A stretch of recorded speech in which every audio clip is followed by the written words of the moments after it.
En la última clase teníamos una serie de números. El primero, el parámetro de Hubble de la expansión en la época del desacoplo de los neutrones, 1,13 segundos a la menos 1. La fracción de neutrones en ese momento, 0,13. A partir de ahí los neutrones vuelan libremente y se van desintegrando según una ley exponencial sencilla con subida promedio. Para saber cuántos quedan cuando se forma el deuterio necesitamos ese tiempo. Entonces lo primero que hicimos fue sacar cómo varía el tiempo en la época de la nucleosíntesis. Más o menos era esta cantidad en función de la temperatura. Y necesitamos la temperatura. Así que lo siguiente que hicimos fue aplicar la ecuación de equilibrio para decidir cuándo ocurre la nucleosíntesis. 007 MeV. La sustituíamos aquí, sacábamos el tiempo. Y combinándolo todo, ese factor exponencial, esa temperatura aquí para sacar el tiempo, concluíamos que la caída del número de neutrones no era demasiado grande y bajábamos a 0,11 y contando cuántos núcleos de helio se pueden construir con estos neutrones obteníamos 0,22. Con eso cerré la nucleosíntesis, sacamos la fracción de helio que se parece al experimental y empezamos con la materia oscura. Bueno, pues habíamos visto solo un detalle que es la coincidencia WIP. Cuando la materia oscura se desacopla a temperatura aproximadamente igual a mx, si ponemos una interacción del orden de magnitud que esperamos de las interacciones electrodébiles, entonces la masa sale del orden de magnitud de las partículas electrodébiles, lo cual ha motivado a mucha gente para buscar partículas WIMP. Recordemos que son partículas masivas que interaccionan débilmente. Bueno, y ya lo último, habíamos empezado a discutir la simetría materia-antimateria, que es el menú de hoy. El número que no sabemos explicar del todo es este, que es el cociente de bariones sobre fotones, ¿vale? Y estaba arguyendo que si la temperatura era muy alta, no esperamos tal cosa. El número de fotones a gran temperatura es 30 veces la constante de Apéry entre pi cuarta por una constante que definimos en su día por t cuarta, y esta constante era 8 pi quinta la constante de Boltzmann a la cuarta entre 15 h cubo c cubo. Y el número de bariones, bueno, si la temperatura es muy alta, los bariones sabemos que se funden en quarks, o sea que en cualquier caso son fermiones. Entonces, por ser fermiones, vamos a tener aquí un factor que es 1 menos 1 entre 2 al cuadrado, que viene de la diferencia de integrales entre Fermi-Dirac y Bose-Einstein. El número de fotones, y luego voy a multiplicar por 9, porque hay quarks ligeros ligeros o semiligeros, de 3 sabores, up, down y extraño. Y cada uno viene en 3 colores, rojo, verde y azul. 3 por 3, 9. Y luego voy a dividir por 3 porque me hace falta 3 quarks por barión. Un factor numérico de orden 1. Y si no me he equivocado, estos son 3 cuartos del número de fotones. O sea que el número de bariones es prácticamente el de fotones y claro, el de antibariones también. ¿Vale? Prácticamente iguales. La diferencia es que si el número de bariones, si el número de antibariones era 1, 0, 0, 0, 0, 0, 0, 0, 0, ¿cuántos llevo? 3, 6, 9 y 1 más, pues el número de bariones era 1, 0, 0, 0, 0, 0, 0, 0, 0, 0, 1. Bueno, un poquito más, hay 6. Pero vamos a poner aquí 5, un número muy pequeño. ¿Vale? Este era el número de antibariones, ese era el número de bariones. Un volumen dado, que no vamos a calcular. ¿Vale? Pero esa es la proporción con el número de fotones. La diferencia es mínima.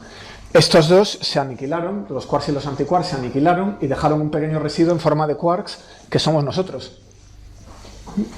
¿Y esto no rompe la simetría CPT? De eso va no, rompe la CP, de eso va la clase de hoy. Bueno, entonces, si la temperatura baja de la masa de los pares quark-antiquark, todo esto se aniquila. Los pares pp barra desaparecieron, salvo unos poquitos, que somos nosotros, que es esta simetría materia-antimateria. Bueno, ¿qué opciones tenemos respecto a esta asimetría? Opción 1, siempre estuvo ahí. ¿Vale? Esto fue una condición inicial. Es lo mismo que echarle la culpa a Ometecutli, el dios creador de los aztecas. ¿Vale? Ometecutli dispuso más variones antivariones. Esta opción tiene un inconveniente.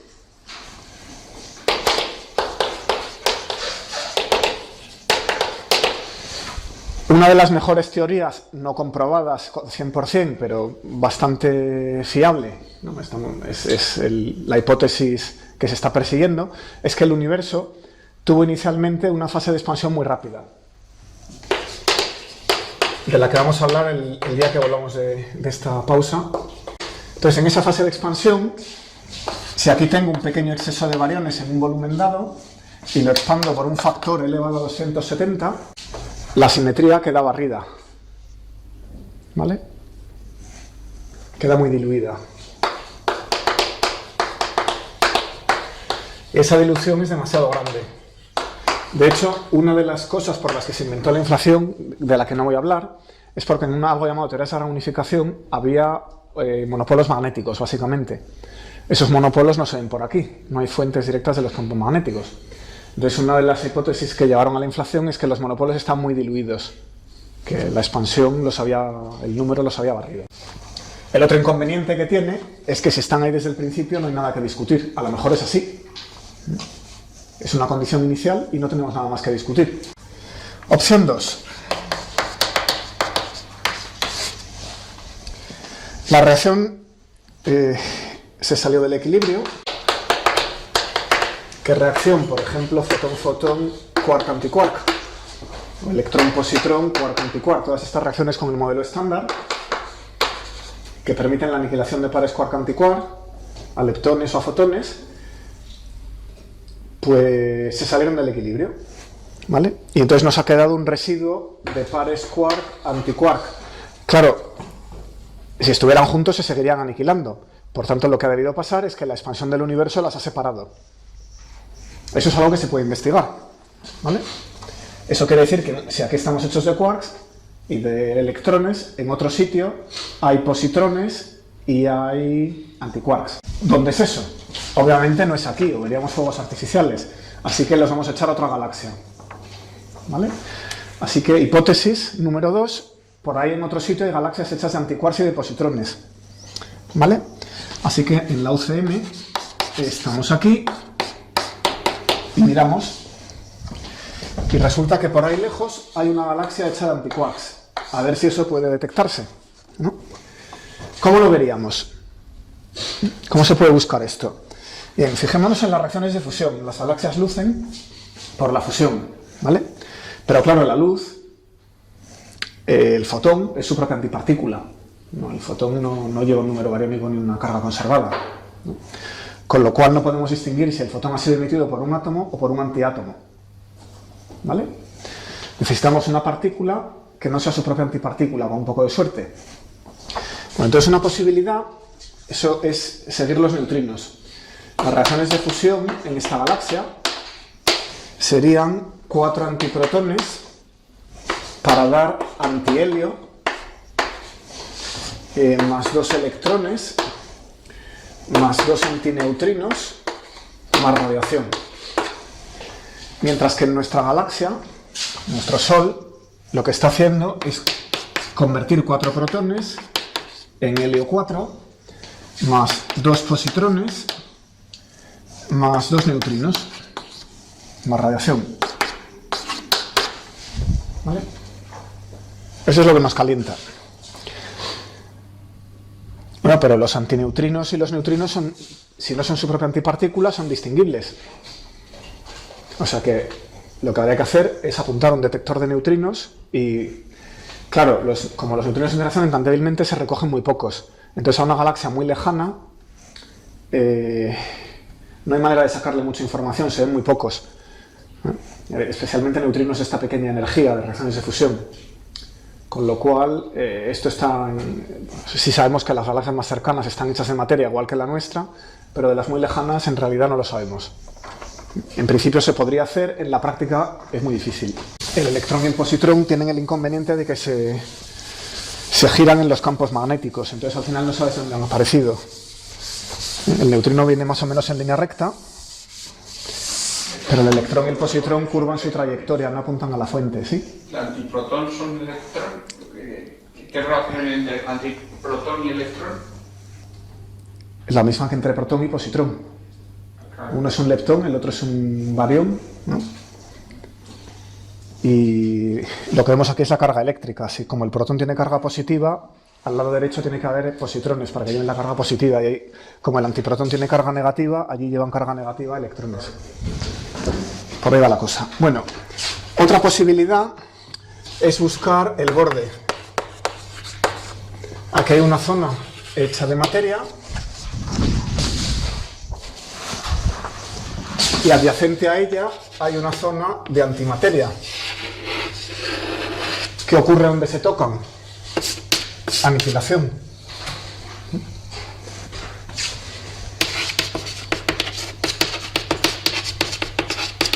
Lo que pasa es que, claro, ahora el universo está tan vacío que a lo mejor entre un cúmulo de galaxias y otro cúmulo de galaxias hay muy poco gas y no estamos viendo esa radiación.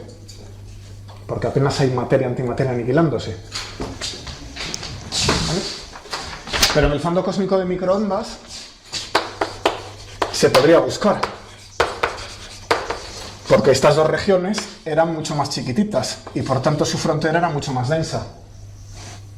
Nos vamos atrás a z igual a 1120, ¿verdad? Hay que comprimir eso 1000 veces, con lo cual la densidad sí que es más apreciable. Entonces en el fondo cósmico de microondas deberíamos ver fuegos artificiales, son rayas mucho más calientes en las membranas que separan zonas de materia y de antimateria. Sabemos que el fondo cósmico de microondas tiene la misma temperatura hasta 10 elevado a menos 5. Es la misma en todos los puntos hasta 10 elevado a menos 5, con lo cual esas rayas, si las hay, son muy débiles. Con eso se le puede poner cotas a la presencia de antimateria en otro sitio. ¿De acuerdo? Y esta aniquilación es bastante eficiente. Ya, bueno, a lo mejor es que no les da tiempo a aniquilarse debido a la expansión, pero sí que es eficiente porque para temperaturas entre 10 elevado a 4 y 10 elevado a 8 Kelvin, el factor sigma V, y esto lo he sacado de las lecciones de Stanford, del Slack Summer Institute in Particle Physics, es una de esas escuelas de verano anuales, en este caso la del acelerador de Stanford. Pues para aniquilarse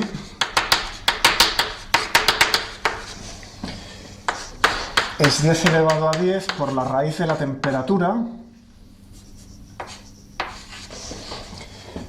en centímetros cúbicos por segundo, que es un número grandecito para temperaturas de miles de Kelvin.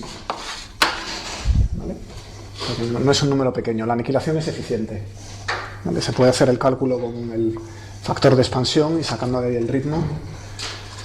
Es un buen problemilla. Conocida la sigma V, multiplicar por la densidad y comparar con el ritmo de expansión de Hubble, ¿verdad? Bueno, pues opción 3. No parece evidente que haya por ahí bolsas de antimateria. Yo no diría que el caso esté cerrado, pero merece la pena seguir considerando qué otras opciones tenemos. La opción 3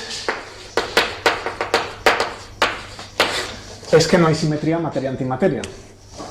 Y esa simetría no viene de las condiciones iniciales. Esta opción 2 es que hay simetría. La opción 1 es que no hay simetría y siempre estuvo ahí. La opción 2 es que hay simetría y simplemente es un efecto local, no la vemos. Y la opción 3 es que la simetría fue generada en el universo primordial, antes de que se soltara el fondo cósmico de microondas. ¿Vale? Simplemente los quarks y antiquarks se aniquilaron, pero por alguna razón los procesos de aniquilación dejan una simetría. Esto lo estudió Sájarov en 1967. Sájarov después fue disidente comunista en la Unión Soviética y premio Nobel de la Paz. Pero tiene trabajos en física muy importantes, este es uno. Lo que razonó es que hay tres condiciones para que se pueda generar una simetría de manera dinámica. La primera condición de Sájarov es que se debe violar el número bariónico. Esto es evidente, lo vamos a discutir, pero es evidente que si quiero generar más variones que antivariones tengo que violar su número, si no apaga y vámonos, ¿no? Bueno, la segunda, esta es un poquito más sutil, es que se debe violar la simetría CP. Y eso también lo vamos a discutir ahora mismo. ¿De acuerdo? Ahora lo explico. Bueno, y quizá la más fácil de quitarse de encima es que el sistema tenía que estar fuera del equilibrio. Esta en realidad no la voy a discutir casi nada. Aquí una frase, ¿vale? ¿Qué pasa en equilibrio? Si la masa de la partícula es igual a la masa de la antipartícula y estamos en equilibrio, el factor de Boltzmann, e elevado a menos m entre t, es igual a e elevado a menos m barra entre t. Eso quiere decir que el número de partículas es igual al número de antipartículas. No genera una simetría ni para atrás. ¿De acuerdo? Bueno, hay una opción de escape. Sájarov estaba asumiendo simetría CPT, lo que exige que la masa de la partícula sea igual a la masa de la antipartícula es la simetría CPT. O sea que hay una opción que es que la simetría CPT esté rota. ¿De dónde viene la simetría CPT?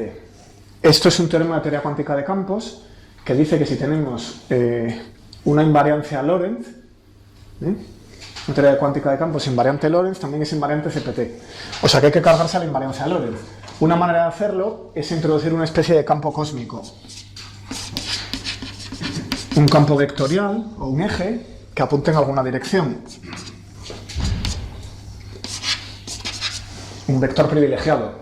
Si el universo tiene eso, entonces la invariancia de Lorentz está rota a un cierto nivel, la invariancia CPT está rota y las masas son ligeramente distintas. ¿Vale? Ese es el razonamiento. Si eso no ocurre, entonces hay que estar fuera del equilibrio. Pero bueno, esto no nos supone ningún problema. Hemos visto ya un montón de reacciones que se salen del equilibrio con la expansión del universo. O sea que no es una condición que nos extrañe a estas alturas, ¿verdad? Pues esto lo tenéis discutido en el libro de Weinberg en las páginas 184 a 185 y lo voy a dejar ya. O sea que esta condición, me voy, vámonos con estas dos. Entonces vamos con la primera. Decía que era evidente el que el número bariónico se viole, ¿verdad? Si quiero pasar de nb igual a nb barra una reacción que me lleve al número de bariones mayor que el número de bariones barra, es evidente que tengo que violar el número. Las matemáticas no engañan. No puedo conservar esa cantidad. Bueno, ¿eso es posible en el modelo estándar? Debería decir, para entender esta cuenta mejor, que el antivarión lleva número antivariónico que es menos el número bariónico. O sea que si el protón tiene número bariónico igual a 1, el antiprotón tiene número bariónico igual a menos 1. ¿Vale? O sea que lo que estamos violando no es la densidad, es el número bariónico conservado, esta n. Aquí estoy contando el número de protones, este número cuenta el número de protones menos antiprotones. Pequeño detalle. Bueno, ¿eso está posible en el modelo estándar? Vamos a ver la electrodinámica. En electrodinámica lo que tenemos son electrones que interactúan con fotones o protones que interactúan con fotones. Eso no viola el número bariónico, entra uno y sale uno. O bien en aniquilación entran una partícula y una antipartícula y sale un fotón. Pero el número bariónico no cambia. En QCD se habla de gluones. Entra un quark y sale un quark emitiendo un gluón. O bien un quark y un antiquark se aniquilan en un gluón. O bien, si miramos a la QCD desde lejos, lo que vemos son agregados de esas cosas. Entonces lo que vemos son interacciones hadrónicas. Un protón puede emitir un pión y seguir siendo un protón. 3 quarks emiten un quark antiquark y continúan como 3 quarks. Pero no se viola el número bariónico. En ambas teorías, el número bariónico es un número conservado. Bueno, ¿qué pasa con las interacciones débiles?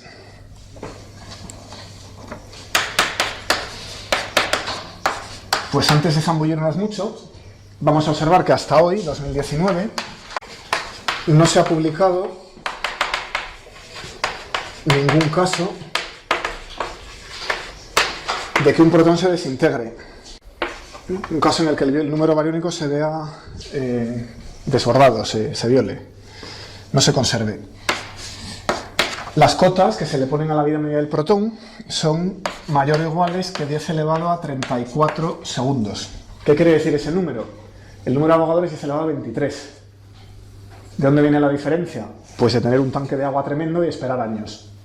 A ver si se ve alguna desintegración. ¿Se entiende? Es un experimento muy silencioso, una piscina rodeada de tubos fotomultiplicadores buscando la desintegración del protón. Y es una lucha contra el ruido ambiente, ¿verdad? ¿Qué se busca? Pues, por ejemplo, protón a positrón más pi 0. Aquí habría un barión, aquí hay un leptón y un mesón. El barión ha desaparecido. Eso violaría el número bariónico. El positrón en el agua se desintegraría inmediatamente con un electrón y daría como señal 2 fotones de medio MEV cada uno, igual que en la tomografía de emisión de positrones. La señal que se buscaría podrían ser 2 fotones, ¿vale? Y el pi 0 al poco se desintegraría también y daría otros 2 fotones. Bueno, hay teorías que predicen esto. Las teorías de gran unificación, las más sencillas son SU5 y SO10.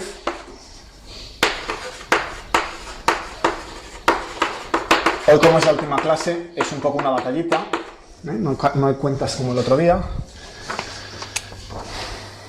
Bueno, pues esas teorías predicen vidas más cortas. O sea que estas cotas sobre la vida del protón les están poniendo mucho estrés. Y esas teorías empiezan a estar desacreditadas porque no se ve la desintegración del protón. ¿De acuerdo? Bueno. ¿Y en el modelo estándar? ¿Cabe la desintegración del protón en el modelo estándar? Que es lo que estaba preguntando. Me falta analizar un poquito las interacciones débiles. ¿Vale? Bueno, primero la filosofía moderna. Esto es estético.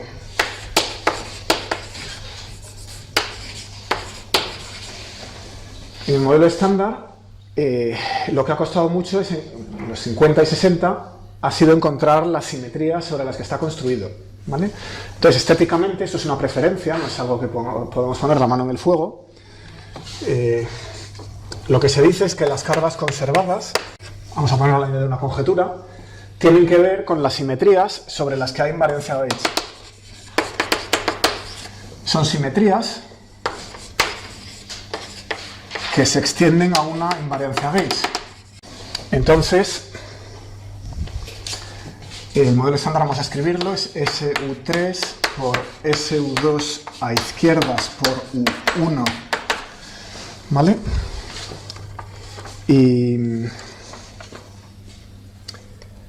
aquí hay varias cargas, aquí están las cargas de color, y de aquí podemos sacar el isospin débil,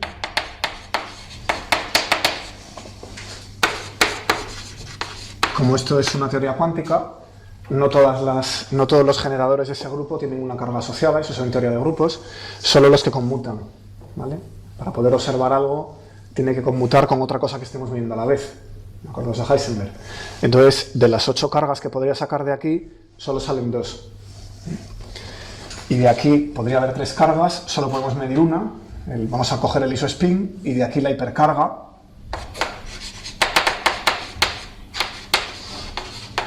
Y si las combinamos, una combinación de ellas es la carga eléctrica. Todo eso se estudia en física de partículas, ¿vale? Pero básicamente la carga eléctrica creemos que es absolutamente conservada porque tiene una simetría asociada a una invariancia Gauge y hay estas adicionales, ¿vale? Bueno, ¿qué pasa con el número bariónico? El número bariónico no está asociado a ninguna invariancia Gauge que conozcamos. No hay una interacción mediada debido a que el número bariónico esté conservado, más allá de la carga eléctrica. Por ejemplo, el neutrón. El neutrón tiene número bariónico, pero no tiene carga eléctrica, es distinto. El número leptónico. Tampoco hay una invariancia de hecha asociada obvia. Consecuencia, con esa conjetura, podría ser que esos estuvieran violados. No tenemos una razón fuerte para decir que no se violan, ¿vale? Bueno, pues de hecho, hay unos procesos muy suprimidos sobre los que llamó la atención Toft, físico holandés, en 1976. ¿Vale? Esto es un resultado de la teoría de campos cuánticos, pero es de nivel 2, sino 3. O sea que en la teoría de campos que habéis visto hasta ahora, unos cuantos, no os habrán contado esto. Os lo dejo caer sin esto va a ser una historieta, ¿no? Entonces, la teoría es esta SU2 débil, es de lo que estamos hablando. Entonces, en esa teoría, uno puede estudiar la conservación de la corriente bariónica. Si tenemos la corriente eléctrica, esto es cero. La carga eléctrica se conserva. Escrito en forma covariante, la cuadridivergencia del cuadrivector J es cero. ¿Vale? Es decir, la carga que entra en un sitio viene dada por la corriente que sale de él, o la corriente que entra en él. No se puede crear carga. Bueno, pues para el número bariónico esto no es cierto estrictamente. Para el número bariónico, esto es el número de sabores, el número de familias. Esto es 3. Hoy sabemos ya que hay 3 familias. ¿Vale? Y luego la carga, el equivalente a la carga eléctrica para las interacciones aquí, que es la carga débil, dividido por 32π². Y a continuación el equivalente al tensor de Faraday. ¿Os acordáis del tensor de Faraday de electrodinámica? Para construir el lagrangiano de la electrodinámica lo que hacíais era coger F y contraerlo con F, que es como tomar el campo eléctrico al cuadrado menos el campo magnético al cuadrado. Eso lo habéis hecho en electrodinámica. La diferencia aquí es esa tilde. Esa tilde es que vamos a meterle un tensor de Levi-Civita y vamos a cambiar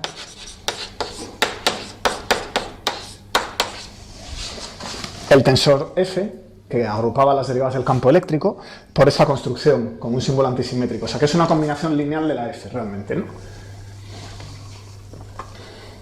Bueno, pues este objeto F por F tilde no es lo que está en el lagrangiano, ¿vale? Cuando uno mete estos tensores suele violar paridad, ¿verdad? El lagrangiano de QED era invariante bajo paridad. Entonces, este objeto, y ese es para la hipercarga 1, y este es para el SU2L, resulta que violan el número bariónico.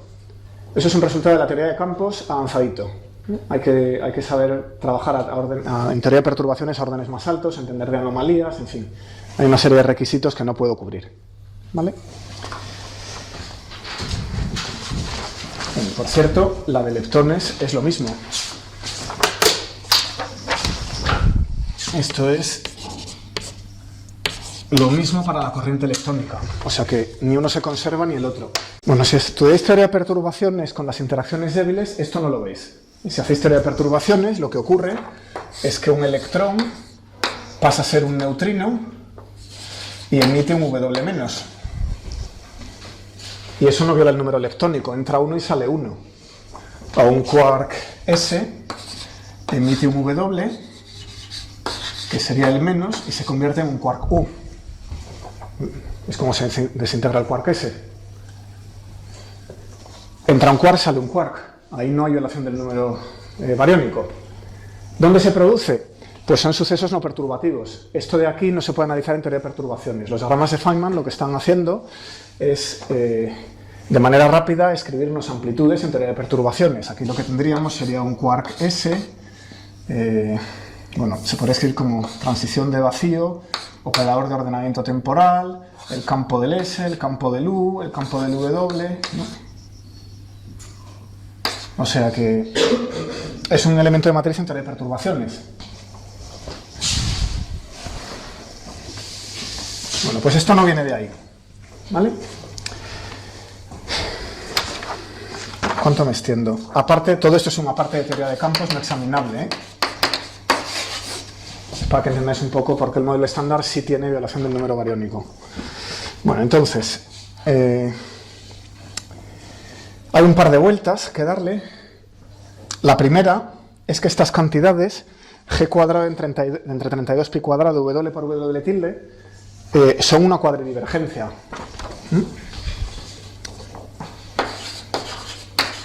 Hay una corriente, vamos a llamarla K,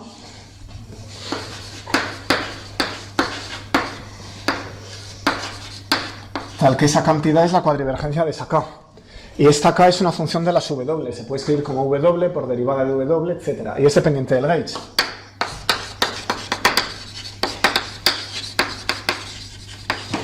No es invariante de gauge.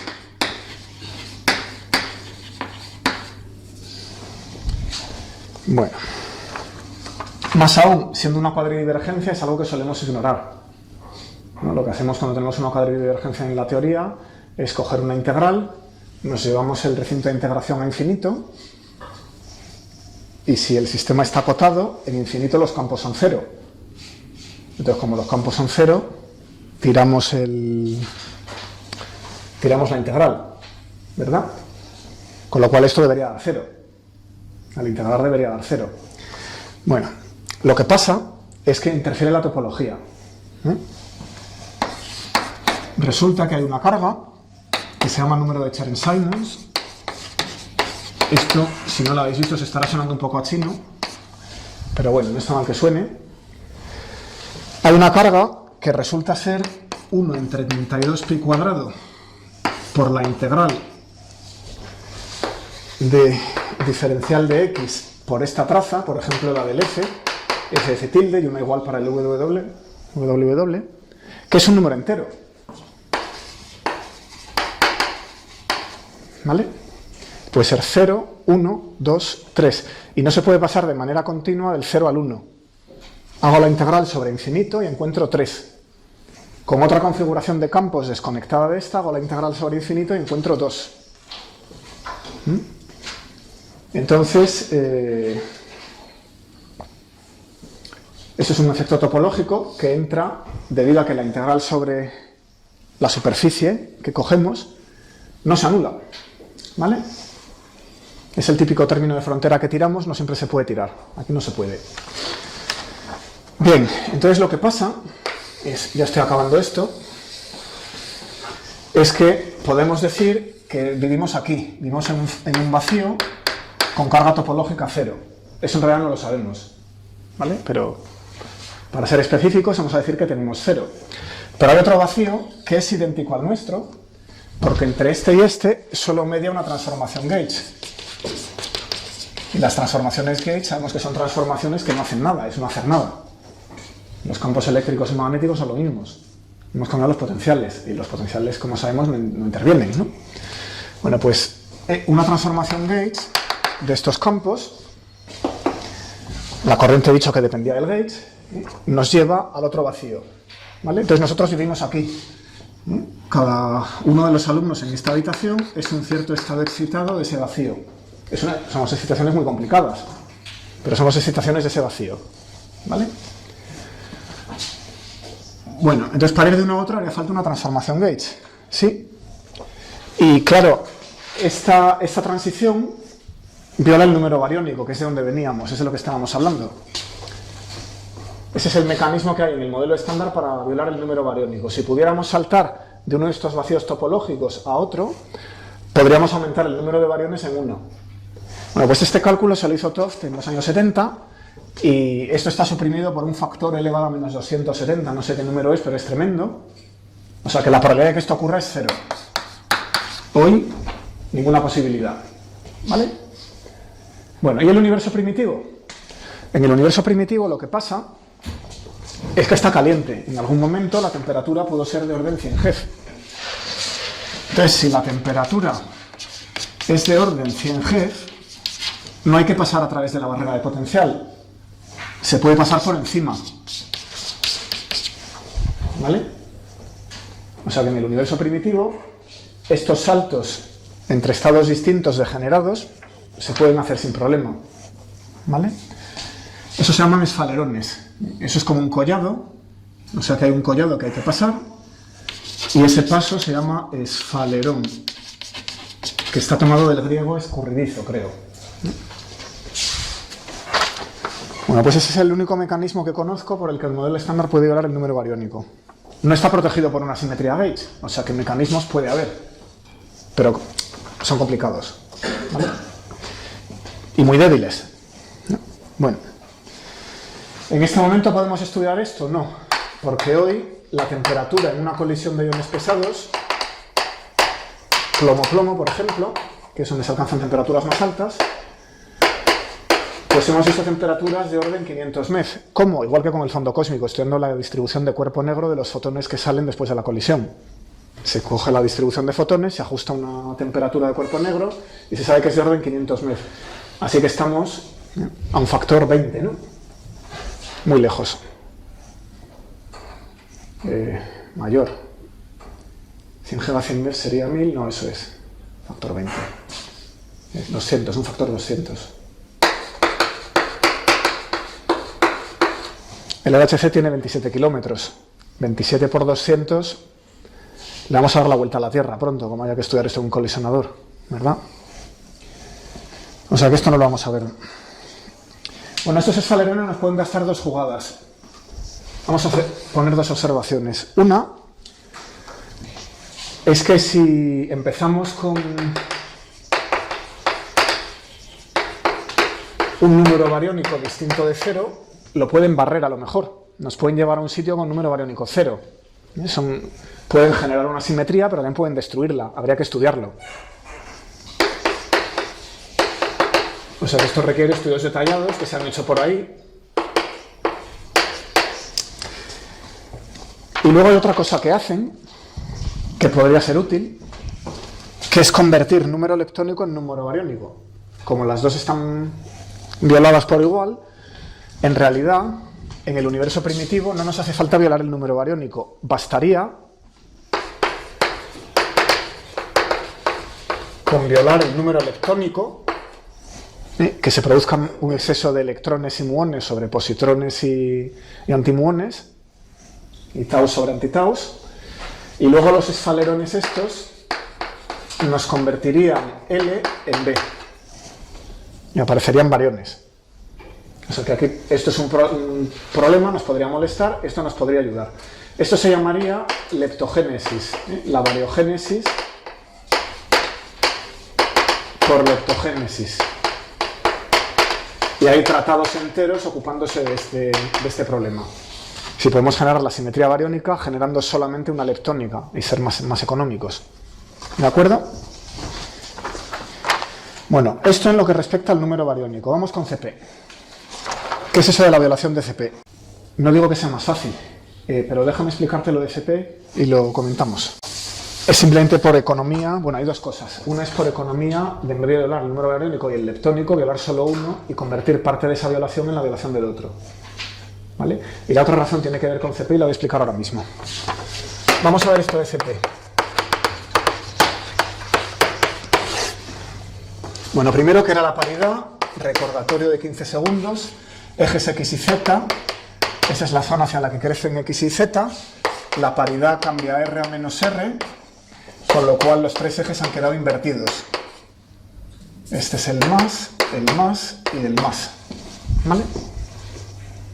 El eje positivo de las X apunta hacia el otro lado, el eje positivo de las Z hacia abajo, y eso es como reflejar en un espejo y girar 180 grados respecto al eje perpendicular al espejo, ¿verdad? Eso lo conocéis de sobra. Bueno, pues eso es la P de CP, es una operación sobre el espacio-tiempo. ¿Qué es la C? Bueno, pues la C es coger todas las partículas y convertirlas en su antipartícula o al revés. Por ejemplo, si cojo el electrón, me lo llevo al positrón. Entonces, claro, si cambio de signo todas las cargas, los campos eléctricos bajo conjugación de carga tienen que cambiar de signo. Así que el fotón bajo conjugación de carga cambia de signo, es el mismo pero con un signo menos, como estado cuántico. ¿Vale? O sea, si escribierais el estado fotón, iréis a parar a menos el fotón. ¿De acuerdo? Eso es lo que hace C.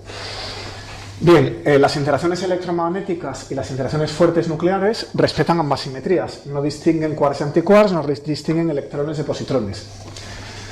Pero el que las interacciones débiles, es decir, si el modelo estándar solo tuviera interacciones electromagnéticas y fuertes, no podría violar CP, no podría generar número bariónico aunque tuviera algún mecanismo de generación de número bariónico. ¿Vale? Son las interacciones débiles. Entonces, esto lo cuento en el curso de partículas, voy a abreviar aquí 3 apuntes. En 1956, Li y Yang se dieron cuenta que estas dos partículas, aparentemente una se desintegraba a pi más pi 0 y ese sistema en onda S tiene paridad más, y otra partícula se desintegraba a pi más pi menos y esa tiene paridad menos, y son dos partículas que con un viaje en globo sobre el norte de Italia se comprobó que tenían igual masa. De los rayos cósmicos, claro, si uno lleva una chapa fotográfica arriba puede recoger más partículas de la alta atmósfera. Resulta que esas dos partículas tenían igual masa, con lo cual es sospechoso, a ver si van a ser la misma. Lo que pasa es que una es la que se desintegra en 2 piones y otra se desintegra en 3. Bueno, serían la misma. Hoy la llamamos partícula K, kaón más. Estos nombres, pión y kaón, vienen de la forma que dejan las partículas al desintegrarse. En una película fotográfica, cuando una de esas se desintegra, puede dejar la forma de pi, porque forma ángulos rectos, los productos de desintegración, o puede dejar una forma de K. No tiene más misterio. Lo que dicen Li y Yang es que va a ser la misma partícula desintegrándose por 2 canales distintos. ¿Pero qué paridad tiene esa partícula? ¿Tiene paridad más o paridad menos? Según la que tenga, el fotón, por ejemplo, sabemos que tiene menos, ¿verdad? El protón tiene más. Según la que tenga, en uno de esos canales está violando paridad. O sea que en ese caso las interacciones débiles violarían paridad. Hay que montar un experimento para comprobarlo. Lo hizo Chen Shenbu con ayuda del grupo de bajas temperaturas del Instituto de Estándares americano. Entonces el experimento de Chen Shenbu está basado en núcleos de cobalto. Es una desintegración beta. Uno dispone los núcleos de cobalto en un campo magnético, ¿vale? Los núcleos se desintegran beta y por tanto emiten electrones, y lo que se mide es hacia dónde van los electrones.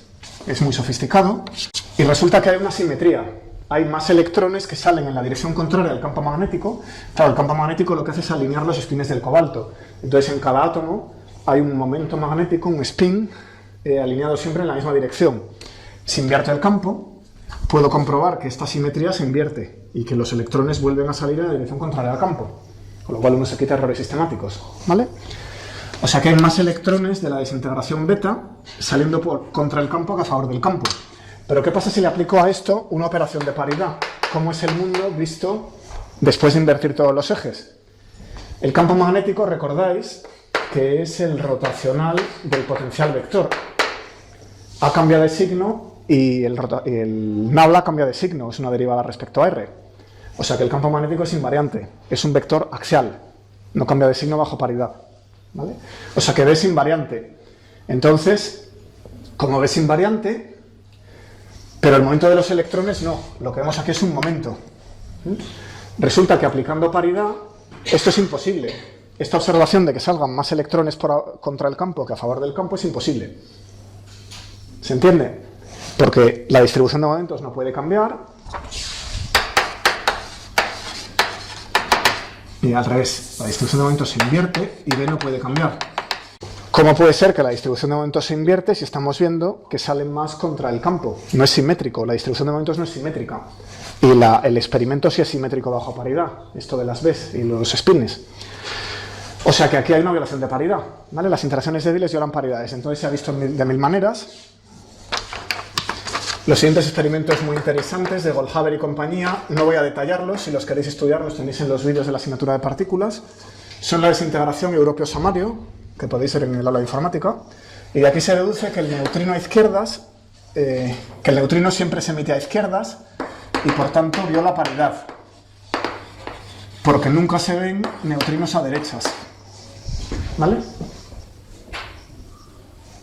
Lo que yo considero a izquierdas y a derechas depende de paridad. Si cojo la mano izquierda y la reflejo y la giro 180 grados, he encontrado la mano derecha. Son distintas, o sea, el concepto de a izquierdas y a derechas se transforman el uno en el otro bajo paridad. El que no haya neutrinos a derechas quiere decir que las interacciones débiles violan paridad. Es otra manera de verlo. ¿Vale? O sea, que estos experimentos lo corroboran y además nos dicen cuál de los neutrinos tenemos, el de izquierdas. Bien. O sea que estudio la paridad, pero además, fijaos,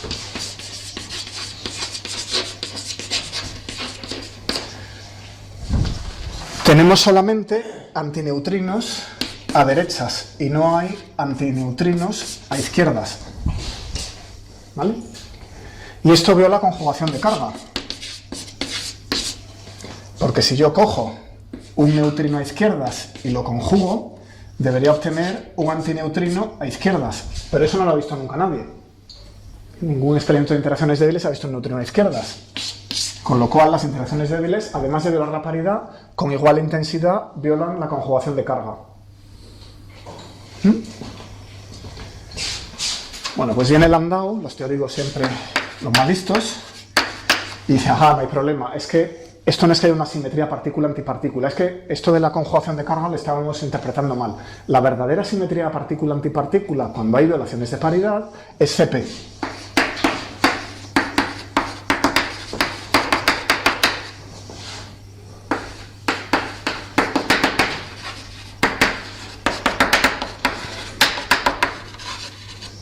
¿Vale? ¿Se ve el razonamiento? Como hay violaciones de paridad, esta C no nos sirve como simetría antipartícula, porque obviamente se viola. Uy, qué peligroso. Vamos a multiplicarla por P, ahora sí. Claro, esto el razonamiento es muy sencillo. Si cojo un neutrino a izquierdas, lo conjugo carga, saco un antineutrino a izquierdas y le aplico paridad, entonces saco un antineutrino a derechas. Este existe y este existe. O sea que la operación Cp no me da problemas. Siempre que el antineutrino a derechas se acople con la misma intensidad que el neutrino a izquierdas y tengan igual masa, no pasa nada, ¿vale? Hay simetría Cp. Lo malo es que esto no es cierto experimentalmente. La simetría Cp también se viola. El experimento es de Christensen. Bueno, esto es una provocación, claro, para un buen experimental. Ah, sí, vamos a verlo, ¿no? El experimento es de Christensen, Cronin, esto se hizo en Brookhaven, en Nueva York, Fitch y Tarley. Y consiste en coger los kaones neutros, ¿vale? Son partículas neutras, bajo Cp uno se transforma en el otro, pues puedo sacar las combinaciones este más este y este menos este, que son combinaciones del kaon 0 que tienen Cp más y que tienen Cp menos. Y ahora a ver en cuántos piones se desintegran. El que tiene Cp más se desintegra en pión-pión. El que tiene Cp menos necesita 3 piones. ¿Vale? Parecido a lo de antes. Vale, pues preparamos un haz y dejamos que se desintegre. Entonces lo que pasa es que al cabo de unos pocos centímetros los kaones Cp más se desintegran en 2 piones. En un intervalo de longitud del orden de centímetros. Por eso se llaman kaones short, cortos, porque el brazo que viven es muy pequeño. Ahora dejamos propagarse esto 4 metros, de manera que ya el factor exponencial de la vida promedio nos ha liquidado todos esos, y ahora buscamos aquí la desintegración de los kaones que quedan. Entonces, por supuesto, lo que se ve sobre todo son 3 piones, que son estos otros, ¿verdad? Que son los long. Pero, una vez de cada 1000, resulta que vuelven a aparecer 2 piones.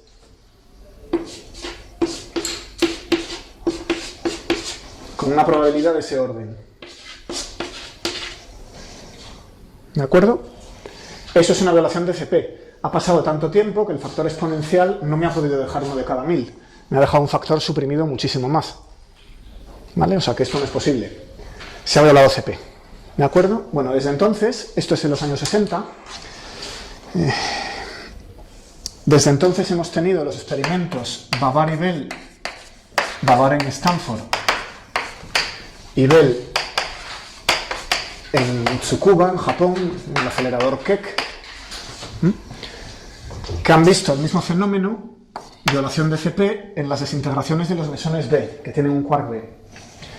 Y este mismo año, el 21 de marzo, si no me equivoco, el primer día de primavera, echad para atrás en la hemeroteca, habréis visto que la colaboración LHCb, ahora mismo el LHC está parado para mantenimiento y mejoras, pero con los datos que ya tienen, se van analizando, claro, pues ha visto este mismo fenómeno en los mesones D, los que tienen el quark charm.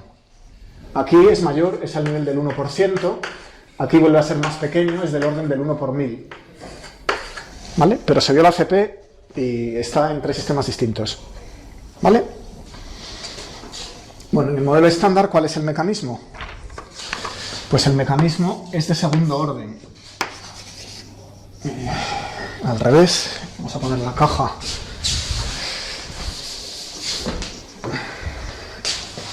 Así. En teoría de perturbaciones a segundo orden, tenemos un kaón, por ejemplo, S de barra, y se mezcla con DS barra, ¿vale? Esa es la mezcla K0, K barra 0. Esto está ocurriendo con 2 bosones W, con lo cual es un mecanismo suprimido. Las interacciones débiles ya son débiles, y esto es una corrección en las interacciones débiles. Es de segundo orden. Son 1 por 1000 de lo que suele pasar en las interacciones débiles. Bien. Y lo que pasa es que por aquí se puede intercambiar un quark top. Entonces, juegan las 3 familias y se puede organizar la cosa para que aparezca una fase que viola la simetría CP. Hay un montón de matemáticas detrás. Pero ese es el mecanismo. En el modelo estándar, 2 quarks se aniquilan en radiación, en bosones W, a segundo orden y vuelven a aparecer violando CP. ¿De acuerdo? Bueno, volviendo a la leptogénesis para dar variogénesis. Este mecanismo lo conocemos en el sector quark y es demasiado débil. Y como es de segundo orden y es bastante débil, entonces no parece, la gente que ha hecho cálculos detallados, yo no los he llevado a cabo, la gente que los ha llevado a cabo tiene que meter el no equilibrio, la violación del número bariónico y la violación de CP, dice que el resultado es demasiado débil para justificar la simetría bariónica que vemos. El número no saldría 6 por 10 elevado a menos 10, sino que saldría mucho más pequeño. Muchos órdenes de magnitud, nada que se pueda corregir, introduciendo algún efecto que se ha pasado. Entonces, por eso se busca física más allá del modelo estándar. El modelo estándar tiene mecanismos para dar un poquito de violación del número bariónico y un poquito de violación de CP, pero parecen demasiado débiles. ¿Se entiende? Bueno, y además, para estar fuera del equilibrio, lo que hace falta es una transición de fase de primer orden, porque en el universo primitivo los acoplos son bastante fuertes, pero una transición de fase de primer orden ayudaría a conseguir un estado fuera del equilibrio y no la hay. Las transiciones en el modelo estándar parecen ser de cruce. Bueno, total, que por eso se buscan cosas más allá del modelo estándar. Y os voy a contar una, que es la variogénesis por desintegración. ¿Esto en qué consiste? Vamos a coger una partícula X que no existe, una partícula nueva.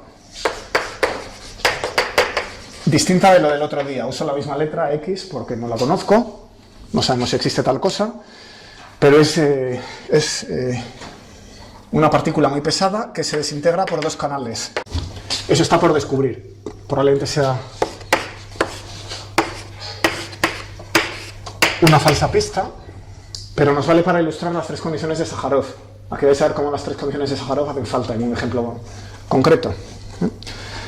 Bien, la primera, la partícula X se desintegra por un primer canal que tiene número bariónico 1 y número leptónico 1, con probabilidad R, con una fracción de desintegración R. Y con probabilidad 1 menos R se desintegra por un segundo canal que tenga número bariónico 2 y número leptónico 2.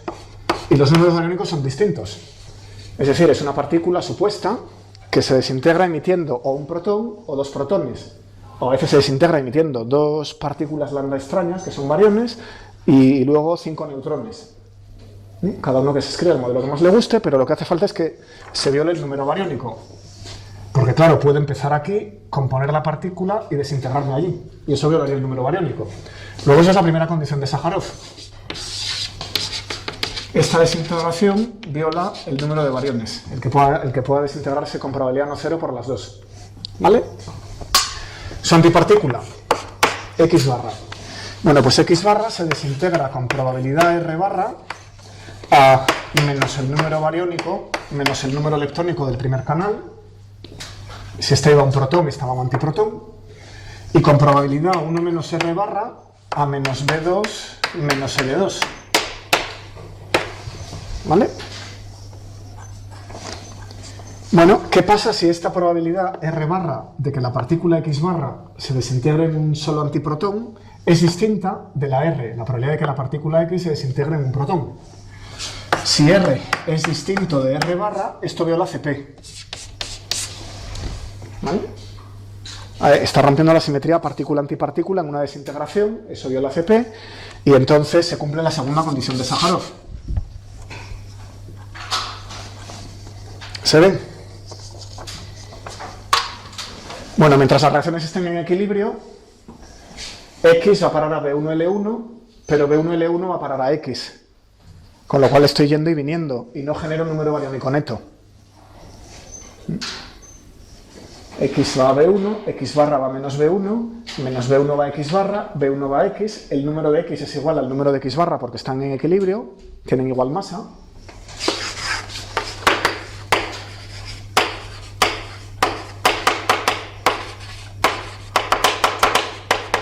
Eso quiere decir que el número de X es igual al número de X barra.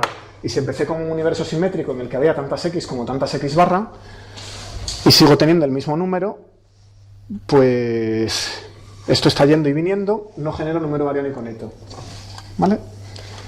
Así que tengo que sacarla del equilibrio. Y si me salgo del equilibrio, entonces puedo conseguir una simetría cumpliendo la tercera condición de Sájarov, estar fuera del equilibrio. ¿Vale?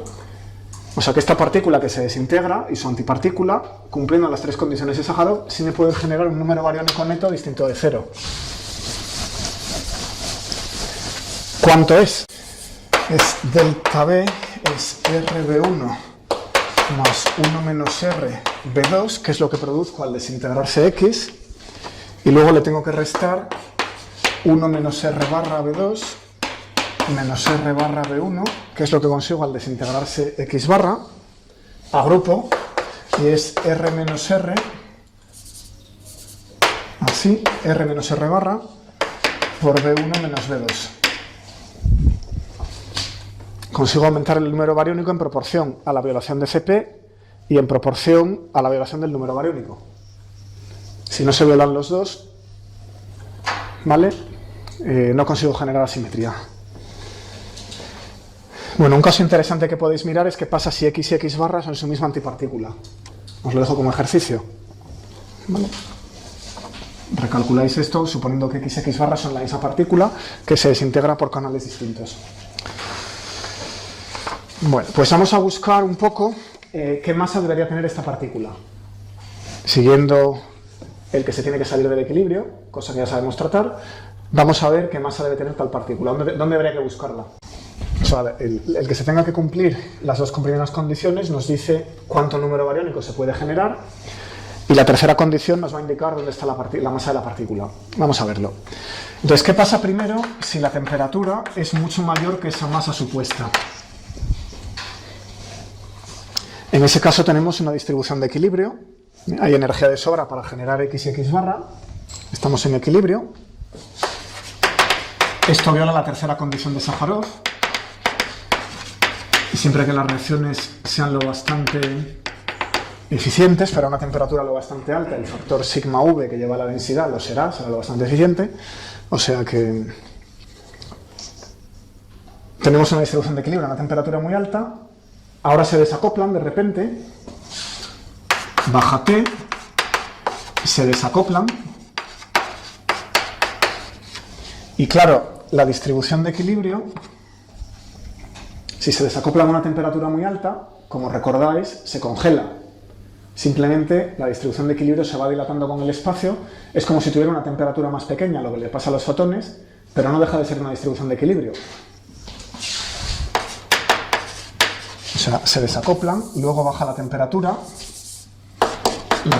baja y la distribución sigue siendo de equilibrio.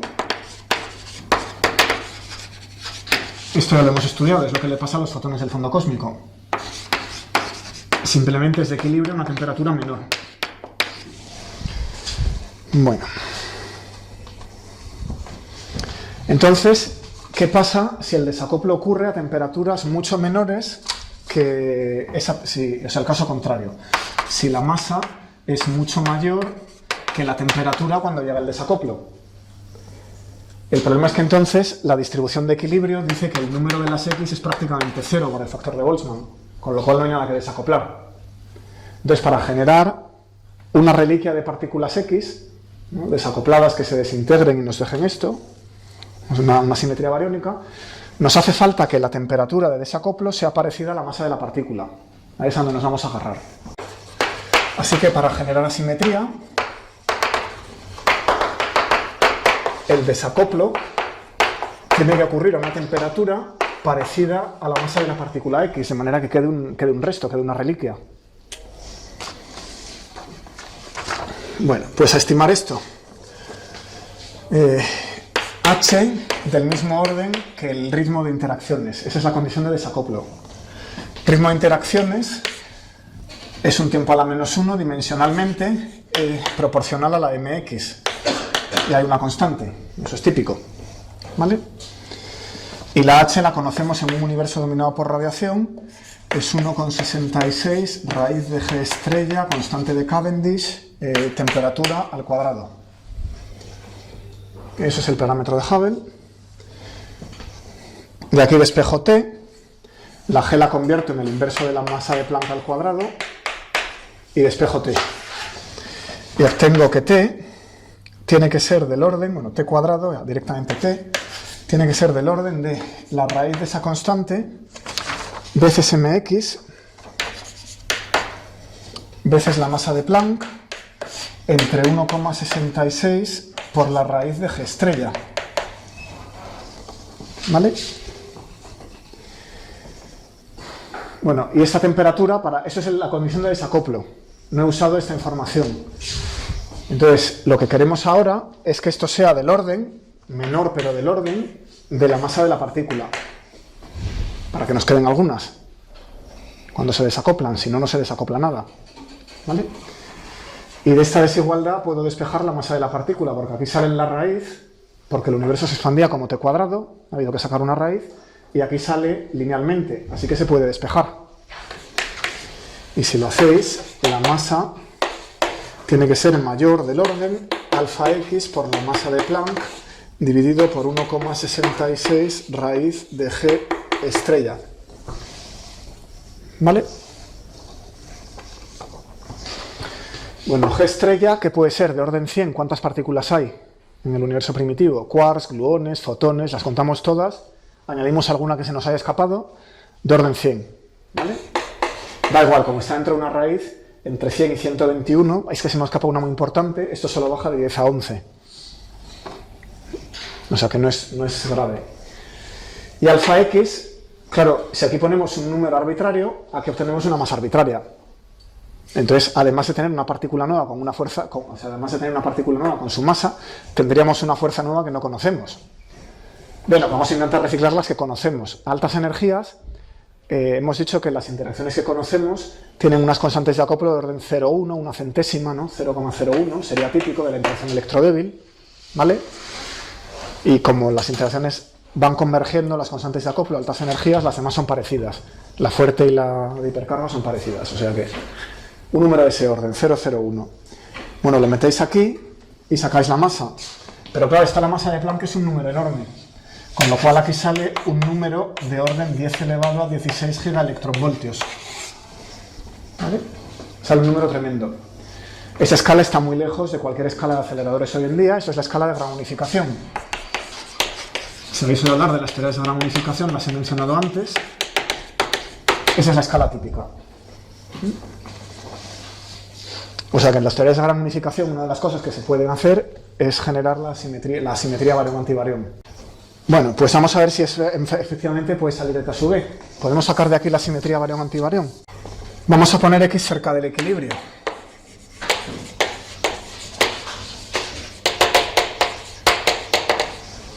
Entonces el número de x dividido, bueno, y aquí yo no sé qué va a haber, pero la x se desintegrará a lo mejor en fotones, electrones, w y no sé qué otras cosas, pero todo esto, toda esa radiación al final se ha desintegrado en fotones, ¿vale?